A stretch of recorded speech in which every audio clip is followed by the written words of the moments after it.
వాటి వివరాలను కూడా సభలో పెట్టండి అంటే ఎస్ డెఫినెట్గా ప్లే చేస్తామన్నాం. 17 తారీఖు నాడు కులగణన మీద, 18 తారీఖు నాడు మాదిగా ఉపకులాల వర్గీకరణ మీద సభలో చర్చ చేయాలని ఆల్రెడీ షెడ్యూల్ అయింది కదా అధ్యక్ష. తమరే రిలీజ్ చేసిరు కదా, మళ్ళీ పెట్టలేదని మాట్లాడతాడు ఏంది అధ్యక్ష? నోరు తెరిస్తే అబద్ధాలేనా? కుటుంబం అంతా అబద్ధాలు చెప్పే బతుకుతారా అధ్యక్ష? పొద్దున్నే అన్నం తింటారా, అబద్ధాలు తింటారా అధ్యక్ష వీళ్ళు? అంటే అబద్ధాల మీద జిఎస్టీ లేదని చెప్పి ఎంతైనా మాట్లాడతారా అధ్యక్ష?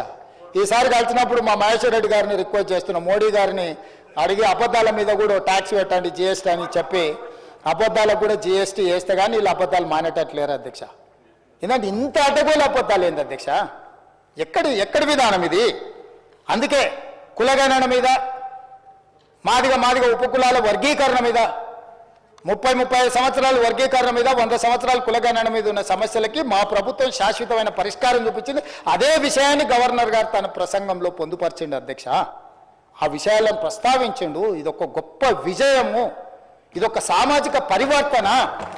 ఇంత గొప్ప సామాజిక పరివర్తనను నిర్వహించే అవకాశం దేవుడు మాకు, మీకు, మనందరికి ఇచ్చినందుకు దేవుడికి కృతజ్ఞతతో మనం ఉండాలి. తెలంగాణ ప్రజలకు మనం కృతజ్ఞతతో ఉండాలి. చిల్లర మల్లర రాజకీయాలు చెయ్యొద్దు. ఇవాళ బలహీన వర్గాల లెక్క ఈ కులగణన, సామాజిక ఆర్థిక రాజకీయ కులగణన సర్వే తప్పైతే 42% బీసీల రిజర్వేషన్లు రావు. ఆ 42% బీసీల రిజర్వేషన్లను తిరస్కరించడానికే ఈ లెక్క తప్పు అంటుండ్రు. తప్పుడు లెక్క ఉంటే రిజర్వేషన్లు రావు అధ్యక్ష. తప్పుడు లెక్క అని చెప్పడంలో కుట్ర దాగి ఉన్నది. ఇక ఒక ఆయన ఏదో మాట్లాడిండు, మీ ఎమ్మెల్సీ అంటుండు. ఆ ఎమ్మెల్సీ మీ గురించి కూడా చాలా మాట్లాడిండు. వాటన్నిటి నిజమైతే ఇది కూడా నిజమని తీసుకుందాం. సేమ్ ఎమ్మెల్సీ మీ గురించి, మీ కుటుంబం గురించి, మీ వ్యవహారాల గురించి సంవత్సరాల నుంచి మాట్లాడుతున్నాడు. అవన్నీ ఒకసారి లైన్అప్ చేసి ఇక్కడ పెట్టి అవన్నిటిని మీరు ఏకగ్రీవంగా ఆమోదించి ఇప్పుడు ఆయన మాట్లాడింది కూడా ఆమోదిద్దాం. ఇక ఆయననే ప్రాతిపదికగా తీసుకుందాం. పరిమితమైన సమాచారంతో, పరిమితమైన అవగాహనతో ఎవరైనా మాట్లాడినా బాధ్యత కలిగిన ప్రతిపక్ష నాయకుడిగా చంద్రశేఖరరావు గారు తప్పు ప్రభుత్వం చిత్తశుద్ధితో చేసింది. సరే, మాకేదో భయం ఉండి మేము పాల్గొనలేదు. మా వివరాలు మేము బయటికి చెప్పం. ఎందుకంటే లెక్క తెలిస్తే సమస్య వస్తుందని ఏమన్నా లెక్క పత్రాలు, ఆస్తులు ఇవి తెలిస్తే. ఆ రోజు రేవంత్ రెడ్డి గారు వద్దు అన్నారు. ఆ రోజు నువ్వు ఎవరిని నియమించినావు వాడికి తెలియదు. వచ్చినోడు ఇంటికి వచ్చినోడు దొంగోడో మంచోడో తెలియదు. ఎవరితో చెప్పించినావు లెక్క చెప్పు. ఇవాళ మొత్తం ప్రభుత్వ ఉద్యోగులు, టీచర్లు, ప్రభుత్వ సిబ్బందితో చెప్పించి మా బట్టి విక్రమార్క గారు ప్లానింగ్ డిపార్ట్మెంట్ చేయించింది. ఎవరిని పడితే వాడిని ఇంట్లోకి దోలలే. మేం చేసిన దానికి, మీరు చేసిన దానికి ఆకాశం అంత అంతరం ఉంది.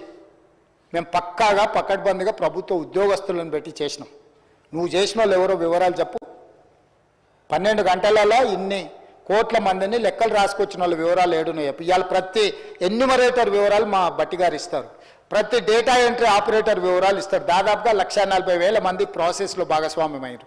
1,40,000 మంది యొక్క వివరాలు ప్రభుత్వంలో ఏ హోదాలలో వాళ్ళు ఉద్యోగాలు చేస్తారో వాటన్నిటినీ మేము చెప్తాం అధ్యక్ష, ఇస్తాం. నువ్వు చేసిన వాళ్ళ వివరాలు చెప్తావా? నువ్వు ఓన్ చేసుకుంటావా? పోనీ ఇప్పుడు సమగ్ర కుటుంబ సర్వే ఏదైతే ఉందో దాన్ని టేబుల్ చేస్తా నేను. ఎస్, ఇది మేము చేసినాం, ఇది కరెక్ట్ అని చెప్తాడా? మాదిగ ఉపకులాల్లో తెలంగాణ రాష్ట్రంలో ఉన్నది 59. ఆ సుఖమైన ఆయన లెక్క చేస్తే 82 కులాలు తేలినాయి. ఏడికెళ్ళి తేవాలి అధ్యక్ష మిగతా కులాలు? ఎవరు తేవాలి? ఇంకా మా దామననే చెప్పాలి మరి ఆ కులాలు ఎక్కడి నుంచి వచ్చిన తెలంగాణ రాష్ట్రంలో. ఈ ఆయన లెక్కలు ఇక సరే, అదొకటి. అదేవిధంగా తెలంగాణ సంస్కృతి అధ్యక్ష, ఎప్పుడైనా తెలంగాణ భాష పట్ల, తెలంగాణ సంస్కృతి పట్ల, తెలంగాణ సాంస్కృతిక ఉద్యమం చేసిన వాళ్ళ గురించి ఎప్పుడైనా ఆలోచన చేసిండా అధ్యక్ష? మేం చేసినాం అధ్యక్ష.